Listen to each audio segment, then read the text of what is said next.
The council chamber hung in the darkness between stars like a giant crystal bubble. Inside, 300 different alien species sat in their designated seats. Some breathed oxygen, others methane. Some had bodies made of flesh, others were just patterns of energy held together by magnetic fields. They all watched the human standing alone in the center of the room. Guan had been standing there for 6 hours. Her legs hurt, her throat was dry. But she kept her back straight and her voice steady as she answered question after question. For 6 months, she had lived in this chamber, defending Earth against accusations she barely understood when she first arrived. The charges were simple enough on paper. Humanity had expanded too fast. In just 47 years since first contact, humans had colonized 17 star systems. They had built trade routes that made older alien merchants lose money. It developed artificial intelligence without asking permission from the Council's Technology Review Board. They had done everything wrong, apparently, even though nobody had told them the rules. A being of pure energy spoke next. The Velcrin adjudicator had no mouth, but its voice came through the translation device embedded in Jiwan's ear. The voice was cold and precise, like a machine reading a shopping list. Humanity stands accused of aggressive territorial expansion. In 47 standard years, your species has claimed more space than most civilizations claim in 500 years. How do you respond? Guan took a breath. She had answered this same question a dozen times, but she tried again. We followed the guidelines given to us during first contact. We were told we could colonize any unclaimed system within our jump range. Nobody said there was a speed limit. Ignorance is not innocence, another voice said. This one came from something that looked like a floating jellyfish made of purple smoke. Your species was provided with all necessary documentation. We received 3,000 pages of regulations, Juan said, trying to keep frustration out of her voice. In a language we had been speaking for less than 5 years. Half of it didn't translate properly. The section on expansion protocols used a word that our computers translated as both recommended and mandatory depending on context. The jellyfish thing pulsed with what might have been annoyance. That is a you problem, not an us problem. 6 months of this. 6 months of explaining that humanity had made honest mistakes, that they were eager to fix things, that they just needed clearer communication. 6 months of watching alien faces, or what passed for faces, remain unmoved by her arguments. The vote was called at hour 7. Guan watched as the displays lit up around the chamber. Green for allowing humanity to remain in the galactic community, red for exile, yellow for abstention. The colors flickered and settled. 294 red lights. For green to yellow, the Velcrin adjudicator spoke again. By overwhelming majority, the Council votes to exile humanity from galactic civilization. All jump gates leading to human space will be deactivated. All trade agreements are void. All cultural exchange programs are terminated. Humanity has 1 standard year to evacuate all citizens from Council space. After that deadline, any human found beyond the quarantine zone will be detained indefinitely. Juan felt something cold settle in her stomach. Not quite fear, not quite anger, something else. We can appeal this decision. You can, the adjudicator agreed. The appeals process takes between 50 and 200 years, depending on how many species file supporting briefs. I would not expect success. What about our colonies, the people who have lived in those systems for decades? They may relocate to Earth, or to any system within the quarantine zone. The zone will encompass all currently occupied human territory plus surrounding buffer of approximately 300 light-years. It is quite generous, really. Generous. They were building a fence around humanity and calling it generous. Juan looked around the chamber one last time. A few of the aliens looked uncomfortable. Most looked satisfied. A handful looked bored. Like this was just another day of bureaucratic procedure. Do we get a chance to say goodbye? Juan asked. To the species who voted for us, you have 15 minutes before your ship departs. Use them as you wish. G1 used 10 of those minutes to memorize faces. The 4 species who voted green were all young civilizations, only a few centuries ahead of humanity. They understood what it felt like to be judged by ancient powers who had forgotten what it was like to be new and eager. She thanked them quietly.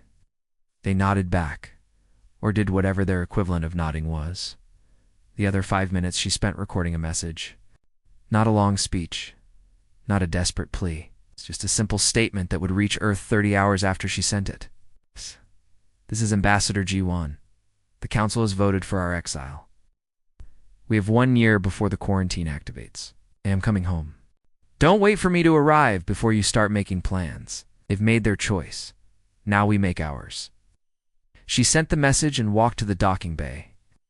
Her ship, the Soul, was the last human vessel allowed in Council space. It was small, built for diplomatic missions, not for comfort. She strapped into the pilot seat and ran through the departure checklist. Behind her, the crystal chamber was already darkening. The Council was moving on to other business. Humanity was already forgotten. The jump back to Earth took 3 days. Guan spent most of that time sleeping. When she wasn't sleeping, she was thinking. The Council had made their decision based on fear. That much was obvious. Humanity scared them because humans didn't understand how to move slowly. Every other species in the galaxy had learned patience over thousands of years of civilization. Humanity was still young, still hungry, still pushing forward because they didn't know any other way to live. Maybe that was a flaw. Maybe it was something else. When the Soul dropped out of jump space near Earth, Guan looked at her homeworld through the cockpit window. It looked small and blue and fragile. 47 years ago, humanity had been alone on that tiny ball of rock and water. Then the aliens arrived with their impossible technology and their invitation to join the galactic community. Humanity had jumped at the chance. They had worked so hard to prove they belonged, and the galaxy had just told them they did. G1 opened a communication channel to Earth traffic control. This is the Soul requesting permission to land. I'm bringing news from the Council. Permission granted, Ambassador. The President is waiting for you. As her ship descended through Earth's atmosphere, Guan allowed herself one small smile. The Council thought they were punishing humanity. They thought isolation would teach humans to slow down and appreciate the ancient wisdom of careful, cautious civilization. They had built a cage and expected humanity to sit quietly inside it. They had no idea what they had just done. They had taken away the rules. All of them. Every regulation, every protocol, every careful limitation that older species had learned to accept. Humanity didn't have to play by those rules anymore. The Council had wanted humanity to learn patience. Instead, they had just given them permission to run wild. Guan's message reached Earth 30 hours after she sent it. By the time her ship landed, the planet was already moving. President Minho called an emergency session of the United Earth Government within minutes of receiving her transmission. Representatives from every nation, every colony, every major corporation filled the assembly hall in Geneva. Some attended in person. Others appeared as holograms projected from Mars, Luna, and the orbital station's miniatures stood at the podium and played Guan's message for everyone to hear. The hall fell silent as her words echoed through the chamber. When the message ended, the silence lasted for nearly a minute. Then everyone started talking at once. "We should appeal," someone shouted from the back. "We have a year to make our case." "To who?" Another voice answered. "They voted 294 to 4. That's not a close call. It's a shut door. We could try diplomatic channels. Reach out to individual species. Build alliances." We had 6 months to build alliances. G1 did everything possible. It didn't work. The arguments went back and forth for an hour. Minho, let them talk. Leaders needed to let people exhaust their anger before they could think clearly. Finally, when the shouting started to fade, he raised his hand for silence. "We're not appealing," Minho said. His voice was quiet but firm, "and we're not begging." A woman in the front row, a representative from the Mars colonies, stood up. "Mr. President, with respect, we can't just accept exile. Our economy depends on galactic trade. Our technology is based on what we learn from Council species. Without access to their markets and knowledge, we'll fall behind." "Fall behind who?" Minho asked. "The Council just told us we're not in the race anymore. We don't have to keep up with them. We need to keep up with ourselves. Admiral Hyjin stepped forward. She had been standing at the side of the stage, waiting for her moment. She was tall, with gray hair cut military short and a face that rarely smiled. She had been in charge of Earth's defense fleet for 12 years. She commanded 400 ships, from massive carriers to small patrol craft. Not much compared to some council species, but enough to defend human territory. We have 1 year before the quarantine activates, Hyjin said. 1 year of unrestricted access to our jump gates. 1 year before the walls go up. I propose we use that year to map every single system within our reach. The Mars representative frowned. We've already mapped our local space. That's how we picked our colony sites. We mapped the easy targets, Hyjin corrected. Planets in the habitable zone. Systems with useful resources. But we've been following council regulations. We avoided systems they marked as protected. We stayed away from areas they designated as dangerous. We followed their rules. We don't have to follow their rules anymore. Minho nodded slowly. Explain what you're thinking. Hyjin pulled up a holographic map of human space. The 17 colony systems glowed green. Around them, hundreds of other stars were marked in various colors. Yellow for surveyed but unclaimed. Red for counts protected. Blue for unexplored. Orange for dangerous. There was a lot of orange. Project Compass, Hyjin said. Every ship we have, civilian or military, gets assigned a survey mission. We map everything. Every planet, every asteroid field, every spatial anomaly. We find every habitable world within 300 light-years. We locate every useful resource. We identify every strategic position. The Council has given us a 300 light-year cage. Let's find out exactly how big that cage really is. That's thousands of systems, someone said. We don't have enough ships. We have enough to start. And we build more as we go. Hyjin looked around the room. We have shipyards on Earth, Mars, Luna, Titan, and 6 colony worlds. We start building survey ships immediately. Simple, fast, cheap. We don't need warships or luxury liners. We need scouts. Lots of them. The debate lasted another 3 hours, but the outcome was never really in doubt. What else were they going to do? Sit quietly and accept exile. Within 72 hours of Giwan's message arriving, Project Compass was officially approved. Every ship in human space received new orders. The civilian reaction was faster than even Minho expected. Private companies launched their own survey missions, hoping to claim valuable territory before the government marked it as protected. Research institutions sent out science vessels. Mining corporations dispatched prospector ships. Even wealthy individuals with private spacecraft joined the rush. It was a gold rush, but instead of gold, they were hunting for new worlds. The human colonies in council space faced a harder choice.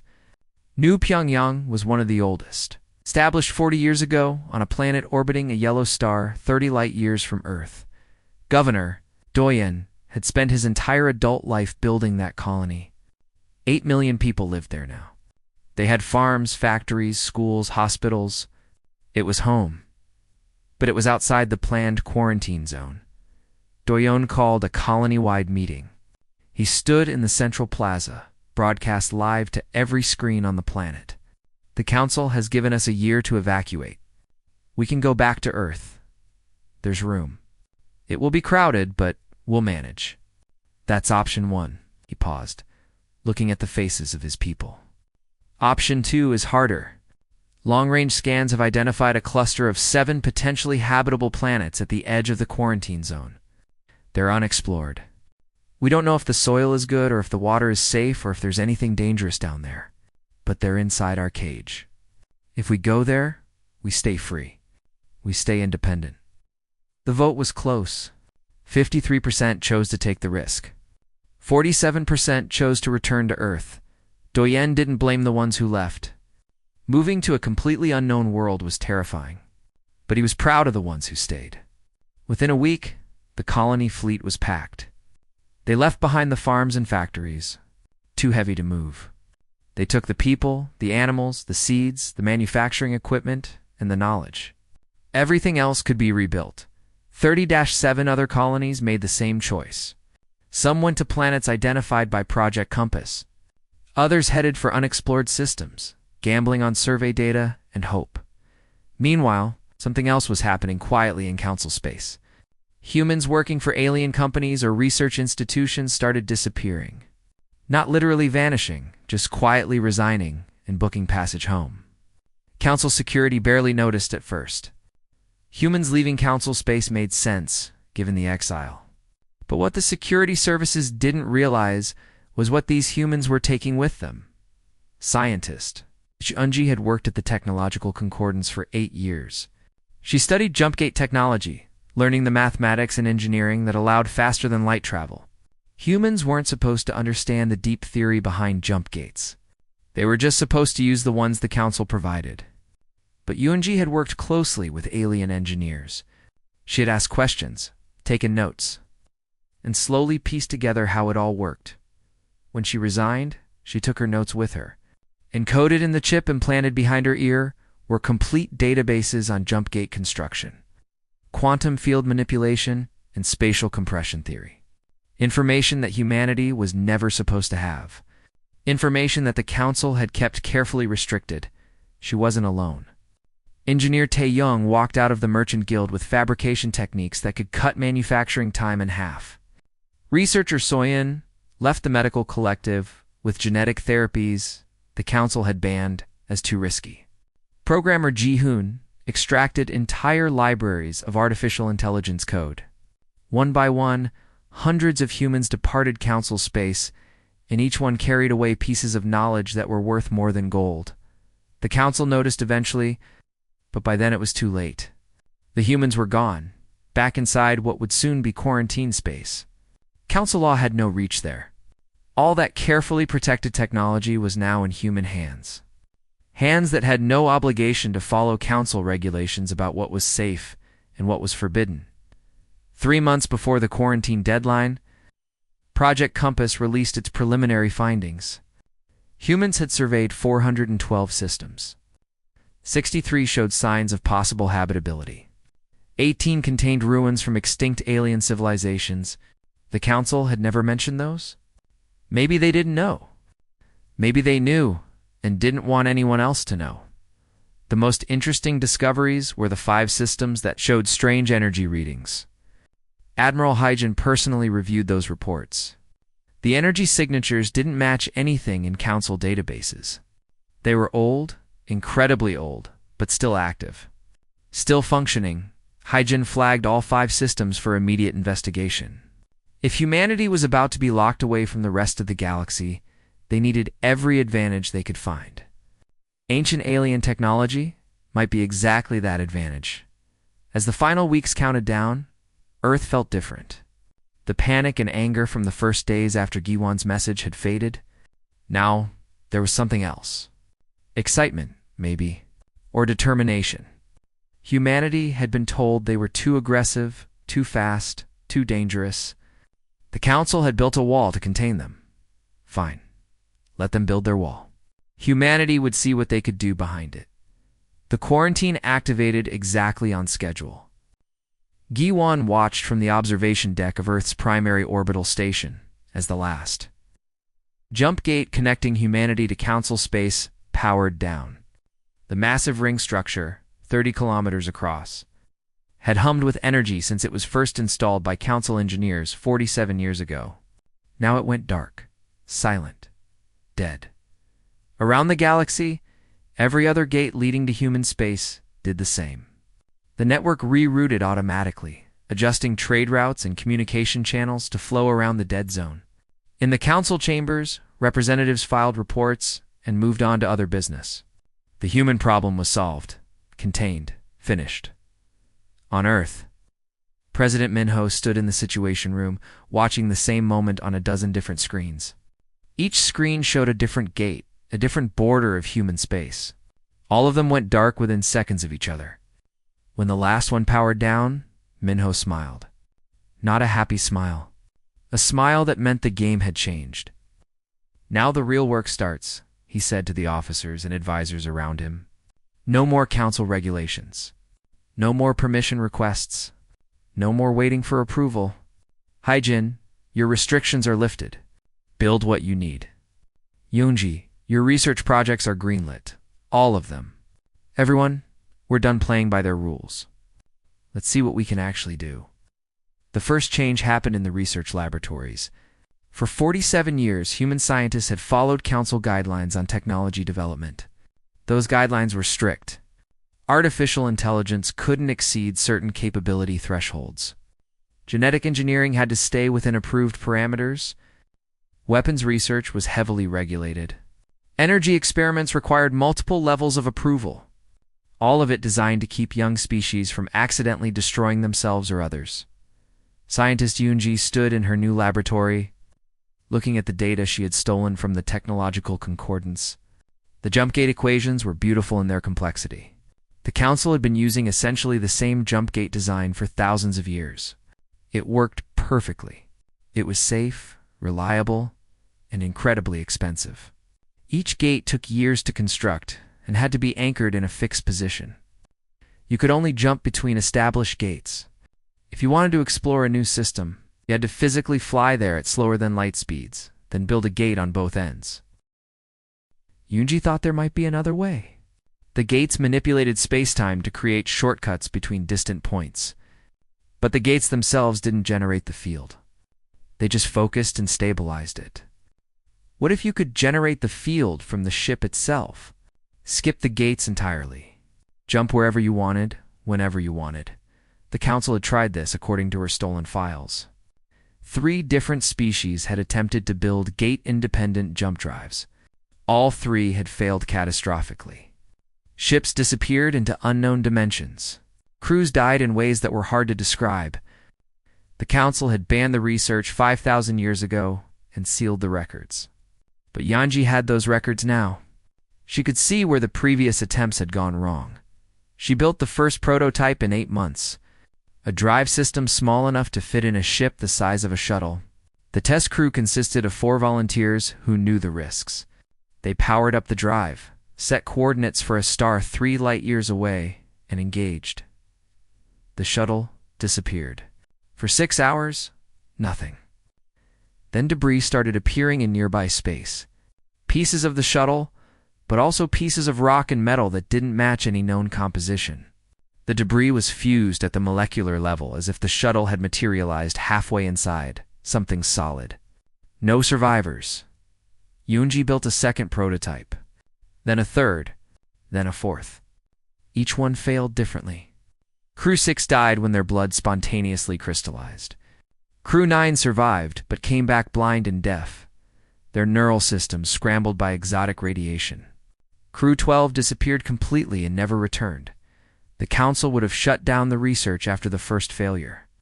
Yunji kept going. By prototype 7, she had worked out most of the problems. The 7th test crew jumped 3 light-years, stayed there for 10 minutes, and jumped back. All 4 crew members survived without injury. They were shaking and nauseous, but alive. Within a year of the quarantine activating, humanity had working gate-independent jump drives. They called them slip drives because ships seemed to slip between normal space and somewhere else. The drives were dangerous. 1 in 10 jumps still resulted in some kind of malfunction, but they worked. Humanity could now travel anywhere in their quarantine zone without needing fixed gates. The cage was suddenly much bigger. Survey ships equipped with slip drives pushed into unexplored regions.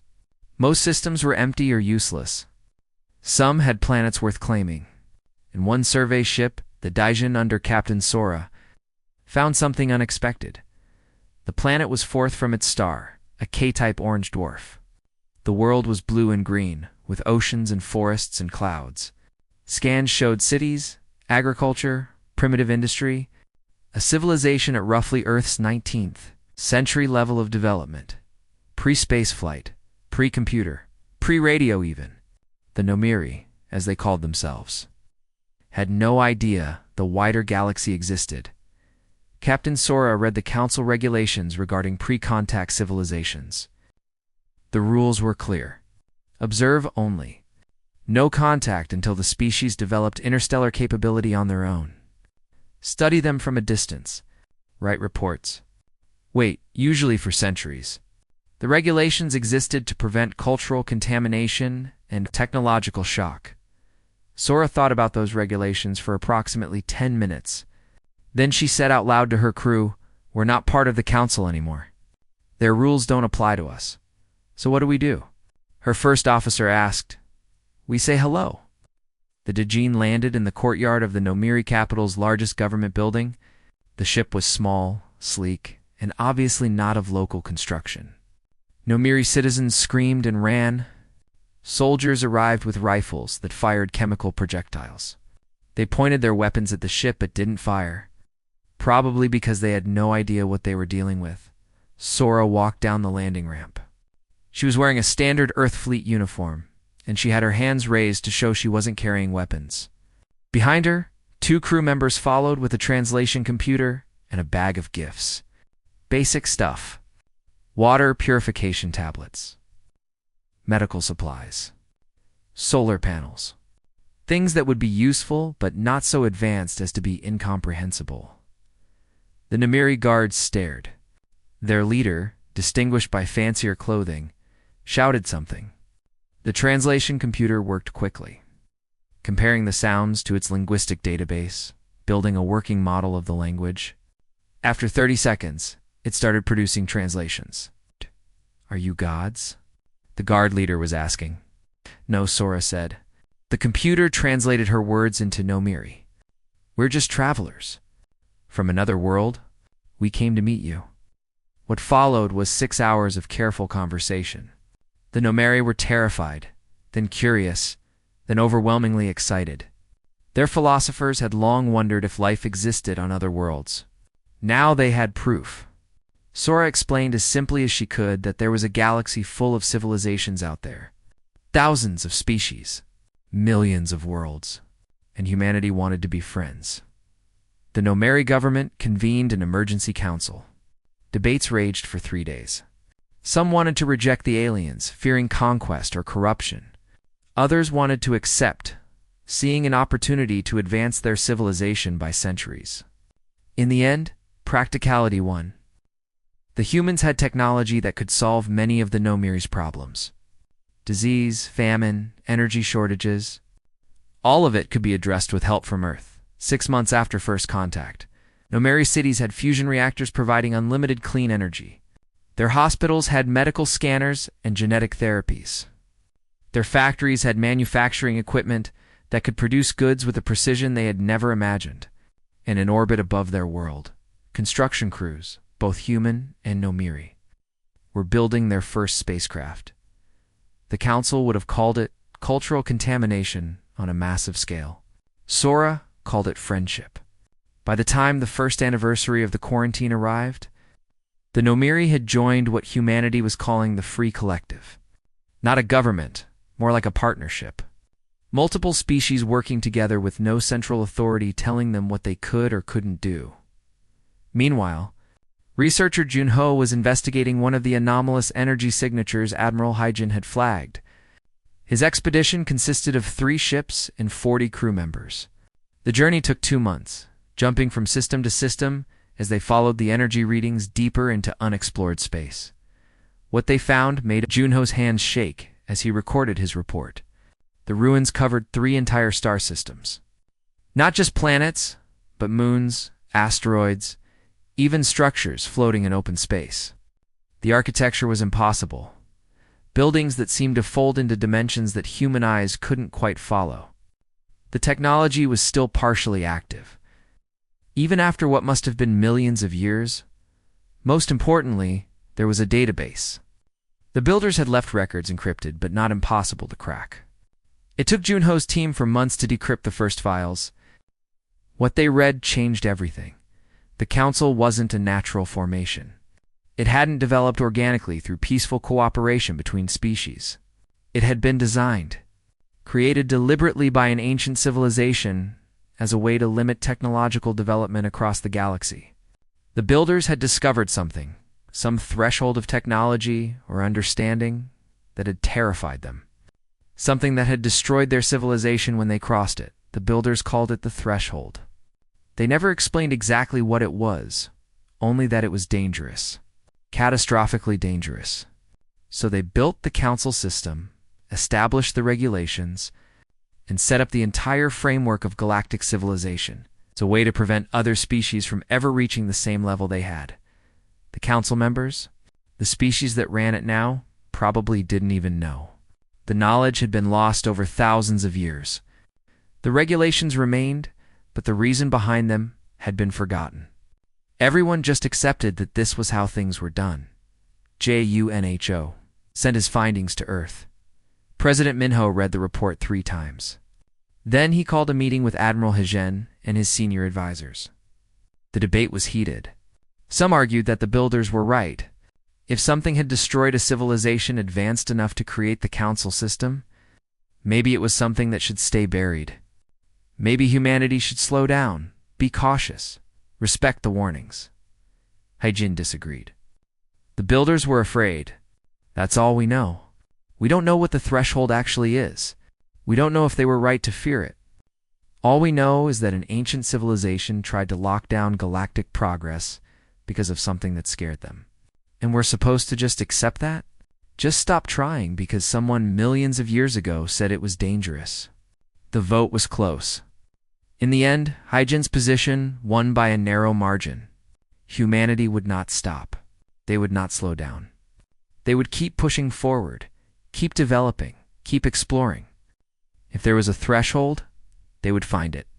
And then they would decide for themselves whether it was something to fear or something to embrace. 5 years after the quarantine activated, human space had grown from 17 systems to 243. The population had doubled. 7 alien species had joined the Free Collective, all of them primitive by council standards but advancing rapidly with human help.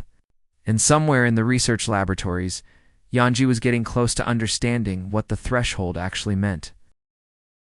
5 years after the quarantine, the border between council space and human territory was supposed to be quiet. A dead zone. Empty space where nobody went because there was nothing to see. But Velcrin patrol ships started noticing strange things. First came the energy signatures. Readings that shouldn't exist, according to council physics. Quantum distortions consistent with jump travel, but without the characteristic signature of gate activation. Ships were moving through space using technology that didn't match any known design. The patrol captains filed reports. Their commanders marked them as sensor errors and moved on. Then came the radio signals. Faint at first, barely detectable at the edge of scanner range, but growing stronger each month. Transmissions in multiple languages, some recognizably human, others completely unknown. Most disturbing were the signals coming from systems that contained pre-contact civilizations. Species that were supposed to be centuries away from radio technology were suddenly broadcasting across interstellar space. Adjudicator. Kelver read the reports with growing concern. Kelver had voted for humanity's exile 5 years ago. It had seemed like the right decision at the time. Humanity was reckless, moving too fast, ignoring too many protocols. Better to contain them before they caused real damage. The quarantine was supposed to slow them down, teach them patience. Instead, something else was happening. Kelver compiled all the data and presented it to the council leadership. We have a problem. The quarantine isn't working.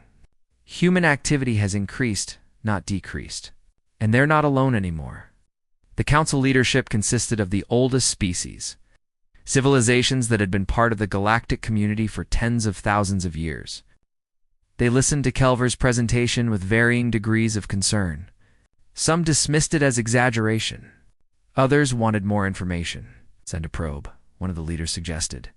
Get visual confirmation of what's happening in there. The probe was dispatched, but destroyed before it could transmit data. Something hit it with a directed energy weapon the moment it crossed into human space. A second probe was sent along a different vector. Same result. Human defenses were watching the border carefully. That left only one option. Send someone in person. Someone who knew humans, who could talk to them, who might be able to assess the situation and report back. The choice was obvious. They called Juwan. She had been living on Earth for 5 years, working as a consultant for the government.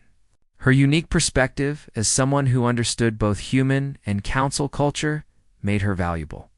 She had hoped to spend her remaining years quietly, away from politics. But when the council called, she knew she couldn't refuse. The assignment came with clear instructions. Cross into human space. Assess their technological development. Determine if they pose a threat to council stability.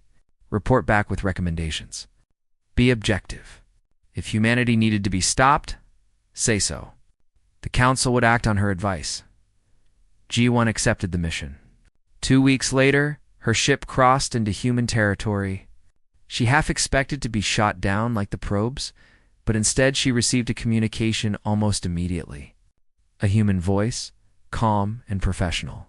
Ambassador G1. Welcome home. President Minho has been informed of your arrival. He's looking forward to seeing you again. Please follow the attached flight plan to Earth. The flight plan took her past 3 human colonies. Giwan watched through her cockpit window as she passed. The colonies had grown massively. The smallest one had a population in the millions. Based on the city lights visible from orbit, orbital stations surrounded each world, connected by streams of transport ships. Industrial complexes floated in space, manufacturing equipment for the expanding human civilization. Earth itself looked different too. More orbital infrastructure. More ships coming and going. The planet was busy in a way it hadn't been 5 years ago. Giwan landed at the same spaceport where she had arrived after her exile from Council space. Minho was waiting for her personally. He had aged. More gray in his hair, more lines on his face. But he smiled when he saw her, a genuine expression of welcome. They shook hands in the human custom, and he led her to a waiting vehicle. I'm glad you're here, Minho said as they drove toward the government complex. The council must be curious about what we've been doing. Curious is putting it mildly, Juan replied. They're detecting anomalies. Energy signatures? Radio signals from species that shouldn't have radio yet. They want to know what's happening. Then let me show you. Over the next 3 weeks, Minho gave Juan a tour of human space. She visited research stations where scientists worked on projects that would have been banned under council regulations. She saw the slip drive technology in action, watching ships jump between systems without using gates. She met Nomiri engineers and Valkyrie mathematicians and Heffen doctors. All species that had been pre-contact civilizations 5 years ago and were now full partners in the Free Collective. The Free Collective was growing faster than G1 could believe. 9 species now, all working together on equal terms. No central government. No ruling council. Just agreements between equals about trade, defense, and shared research. It was chaotic but functional. More functional than it had any right to be. Most disturbing was her visit to Junho's research facility. He showed her the ancient database, the records from the civilization that had built the council system. Giwan read the files with growing shock. The council, the institution she had served for years, was based on fear. Ancient fear of something called the threshold. What is the threshold? She asked Junho. We don't completely understand yet, he admitted. But we're close. The builders left clues. Mathematical formulas.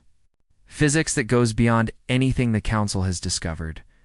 We think it's the next level of reality.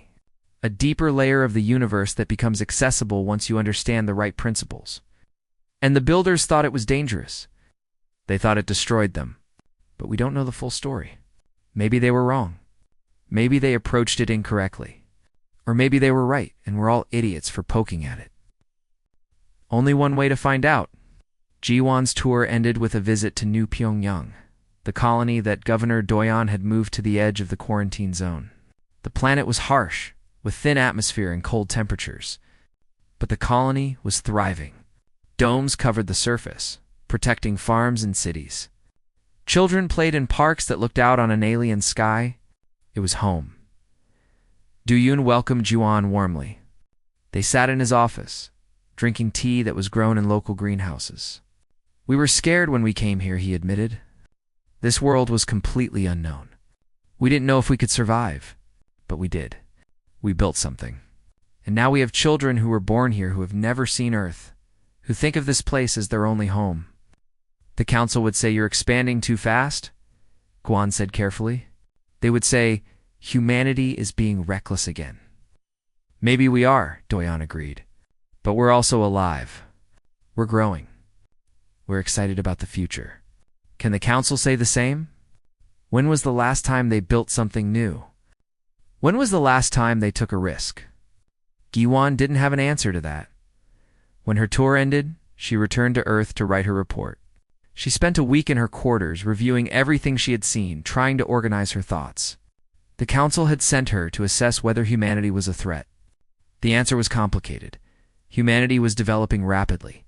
They were ignoring first contact protocols on a massive scale. They were researching dangerous technologies that the Council had banned for good reasons. They were approaching something called the threshold that had destroyed an ancient civilization. By every Council standard, they were being reckless and dangerous. But they were also thriving. The Free Collective was healthy and growing. The species that had joined were happy to be part of it. Nobody was being conquered or exploited. There was no aggression, no warfare, no subjugation. Just uncontrolled growth in every direction at once. Giwan wrote 2 versions of her report. The first was factual, listing everything she had observed without bias. The second included her recommendations. She stared at the second version for a long time before she sent it. Once this went to the Council, there would be no taking it back. She sent both reports. The response came 3 days later. The Council was convening an emergency session. Guan was ordered to return to Council space immediately to present her findings in person. She packed her belongings and said goodbye to Minho. "What did you tell them?" he asked.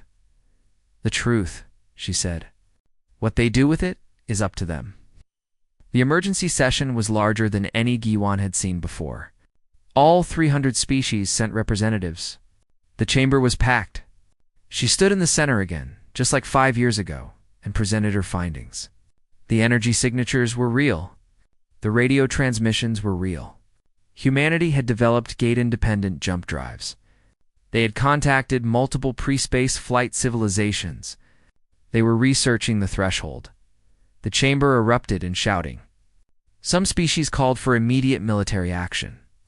Others argued for continued isolation. A few, mostly younger civilizations, suggested that maybe humanity had the right idea and the Council should learn from them instead of fighting them. The debate raged for 3 weeks. In the end, a compromise was reached. The Council would send an official envoy to human space, not to spy, but to establish formal communication. They would make humanity an offer. Stop the threshold research, respect first contact protocols, and submit to Council oversight. In return, the quarantine would be lifted. Humanity could rejoin galactic civilization. G1 knew what the answer would be before the offer was made, but she delivered it anyway. The message was transmitted directly to Earth, broadcast on every channel. President Minho's response came back within hours. He stood in front of cameras, addressing the entire Council simultaneously. His message was calm, polite, and absolutely final. "Thank you for your offer. We decline. Humanity will continue our research. We will continue contacting other species as we see fit. We will continue developing our technology without restriction. Any species that wants to join us is welcome. Any species that wants to remain with the Council is welcome to do that too. But humanity will not stop. We will not slow down. We will not submit to oversight. We're done asking permission." The message ended with coordinates for a research station at the edge of human space. "For any species interested in what we're doing, you can find us here. Come see for yourselves. The door is open." The Council had never received a response quite like that. The debate started all over again, louder and more heated than before. And while they argued, something unexpected happened. Ships started leaving Council space, heading toward human territory. Not military ships. Civilian vessels. Scientists, engineers, researchers, young species mostly, but some from older civilizations too. People who were curious about the threshold. People who were tired of moving slowly. The exodus started small, but grew each day. The Council watched in horror as their carefully controlled civilization started coming apart at the edges. All because humanity refused to follow the rules. The ships came in groups at first. A dozen scientists from the Hikari system, 20 engineers from a Telmani colony world, researchers who had spent their careers following council regulations and were curious what research without limitations might look like. The council tried to stop them at first, ordering patrol ships to turn back civilian vessels heading toward human space. But you couldn't patrol every border crossing, and more importantly, the travelers weren't breaking any laws. Council citizens had freedom of movement. If they wanted to visit human territory, there was no legal basis to stop them. Within 6 months of Minho's broadcast, nearly 10,000 non-human civilians had crossed into free collective space. Some were just visiting, planning to return home after satisfying their curiosity. Others stayed. They joined research projects, took jobs at human companies, or simply settled on colony worlds where the regulations were lighter and the possibilities seemed wider. The Velcrin leadership watched this with alarm. This wasn't supposed to happen. The quarantine was meant to isolate humanity, not turn them into a magnet for every dissatisfied citizen in council space. Adjudicator Kelver called another emergency session. The debate was sharp and fearful. Military action was discussed seriously for the first time.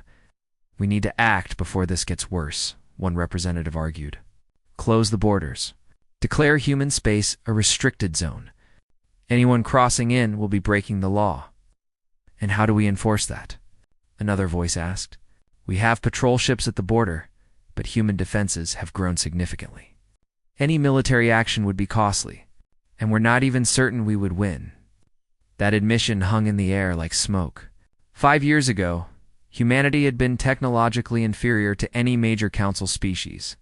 Now nobody was certain. The slip drives alone represented a fundamental breakthrough that the council had failed to achieve in thousands of years of research. What else had humanity developed behind their wall? The compromise that emerged was to send another mission.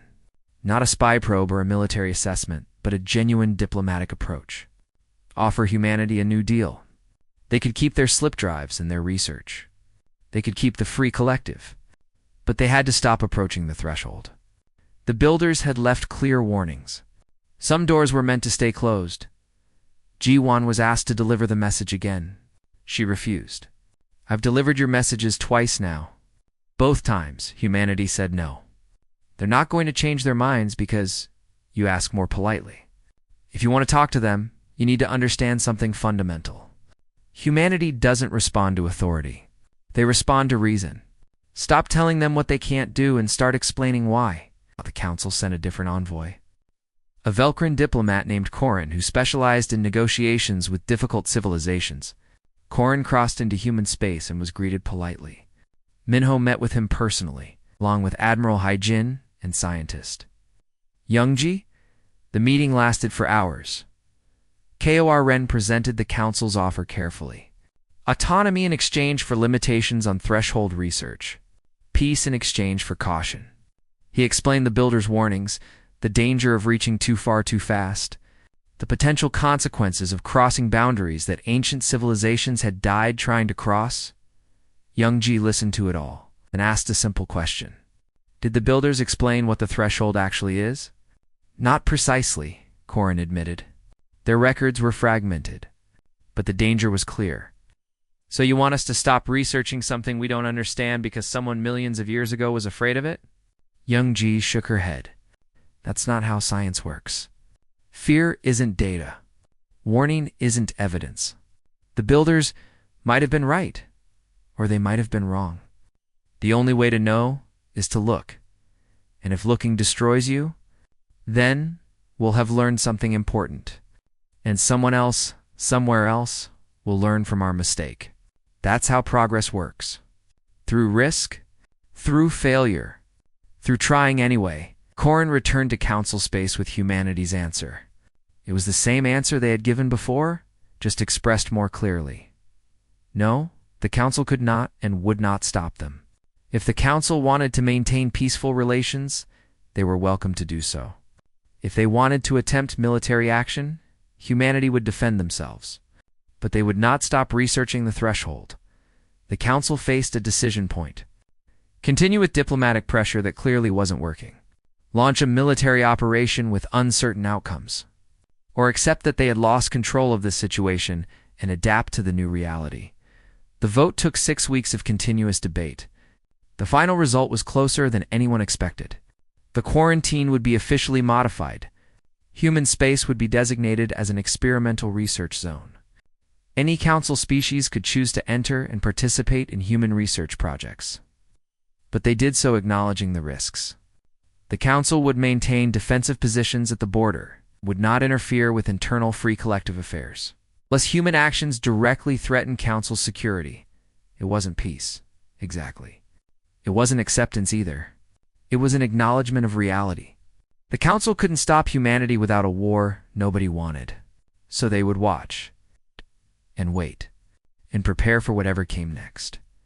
2 years after the council's decision, scientist Yunji stood in a research station that floated in deep space, far from any planet or star. Around her, scientists from 17 different species worked at various stations. Humans, Nomiri, Hekari, Telmani, and others. Some from the Free Collective. Others from Council Space, who had chosen to take the risk. The device at the center of the station looked deceptively simple. A sphere of exotic matter suspended in a magnetic field, surrounded by quantum field generators that had taken 3 years to design and build. Yunji had spent those 3 years working through the mathematical principles left behind by the builders. She had found their warnings, yes, but she had also found their equations. And the math was beautiful. The threshold wasn't a physical barrier. It was a dimensional transition point. The universe had layers, dimensions beyond the 3 that everyone experienced normally. Most civilizations, including all current council species, existed in what the builders called the primary layer. Jump drives and slip drives worked by briefly touching the second layer, using its different physics to move faster than light. But there were more layers. Deeper dimensions where physics worked differently. Where energy existed in forms that couldn't be expressed in primary layer mathematics, the builders had found a way to reach the third layer, and something there had destroyed them. But Yunji thought she knew why. They had tried to physically cross over, to send ships, or maybe even themselves, into that deeper dimension. They had approached it like explorers entering new territory. That was the mistake. The third layer wasn't a place you visited. It was a state you achieved. A way of existing that incorporated more dimensions than the normal 3. You didn't cross the threshold. You became it. Yunji activated the device. The sphere of exotic matter began to pulse with light that hurt to look at directly. The quantum field generators hummed, creating a stable bubble of altered spacetime. Nothing exploded. Nobody died. The device simply existed, holding open a tiny window into the third layer. For 15 seconds, everyone in the station could see something impossible. Colors that had no names. Geometries that folded through dimensions human eyes weren't built to perceive. And something else. Intelligence. Not artificial. Not biological. But fundamental. Woven into the structure of reality itself. The builders had been afraid of this. They had seen intelligence in the deeper layers and assumed it was hostile or dangerous. But watching the patterns flow through the window Yunji had opened, she didn't sense hostility. She sensed curiosity. The universe itself was aware at some level. It was interested in the creatures that had learned to perceive it. The device shut down after 15 seconds. Too much longer, and the exotic matter would destabilize. But 15 seconds was enough. Yunji had touched the threshold. Not crossed it, not yet, but touched it. And nothing terrible had happened. She wrote her report carefully. The threshold existed. It was real. It was accessible. And it wasn't a wall. It was a door. The builders had approached it with fear and died because fear made them clumsy. Humanity had approached it with curiosity and opened it safely. The report spread rapidly, through human space first, then leaking into council territories despite attempts to suppress it. Scientists read it with fascination. Philosophers argued about the implications. Religious leaders debated whether the intelligence in the third layer was God or something else entirely, and ships kept coming. More scientists, more engineers, more people who wanted to be part of whatever humanity was building. The Free Collective grew from 17 species to 23, then 30, then more. Not all of them came from pre-contact civilizations. Some were established council species, young civilizations that had spent centuries following regulations and were ready to try something. Different Ambassador G1 stood on the observation deck of a space station that orbited a planet. At the very edge of free collective space, the planet below was new, a colony established just 6 months ago. Already, it had a population of 2 million. 3 different species lived there together, building a civilization without ancient rules to guide them. They would make mistakes. They would probably fail at some things, but they would figure it out together. Behind her, the door opened. Minho walked in, looking older but satisfied. He stood next to her, looking down at the planet. "The Council sent another message," he said. "They're requesting formal diplomatic relations. Not demanding, requesting. They want to establish an embassy here. Start regular communication." "What did you tell them?" "I said yes. We should talk to them. We're not enemies. We just want different things." He paused. "They're scared, you know. The Council. They're terrified that we're going to destroy ourselves reaching for something we don't understand. Or worse, that we'll succeed and prove they've been wrong for thousands of years." "Maybe both are true," Giwan said. "Maybe we will make terrible mistakes. But maybe those mistakes are worth making. The Council chose safety. Humanity chose growth. Neither is wrong. They're just different paths." "And you?" Minho asked. "Which path do you choose?" Jawan thought about it. She had spent most of her life in council space following their rules, believing in their system. Then she had seen what humanity built when given freedom. The chaos and the innovation, the mistakes and the breakthroughs.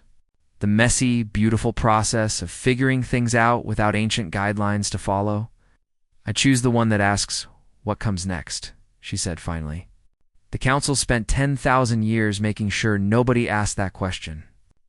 Humanity asks it every day. That's dangerous, but it's also alive." Below them, lights were coming on across the colony planet as night fell.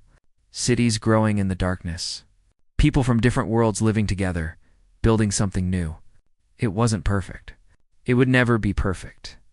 But it was reaching forward. Always forward, whatever came next. In orbit around a distant star, Yunji's research station continued its experiments. The window to the third layer opened and closed, each time lasting a little longer, revealing a little more. The intelligence within watched them back, curious about the creatures that had finally learned to see it. The threshold waited not as a wall to keep people out, but as a door waiting to be opened. And humanity, as always, reached for the handle. Not because it was safe. Not because it was wise. But because it was there, and they wanted to see what was on the other side. The galaxy would never be the same. The Council had tried to contain humanity, to slow them down, to teach them caution. Instead, they had freed them from every limitation. They had built a cage and locked humanity inside with all the dangerous ideas. The Council had spent millennia suppressing. The Council had wanted humanity to learn patience. They learned something else instead. They learned that walls were temporary, that rules were optional, that fear was not a reason to stop moving forward. And most importantly, they learned that when someone tells you a door is too dangerous to open, the most human response possible is to reach for it anyway and see what happens. The universe was bigger than anyone had imagined, and humanity was done asking permission to explore it,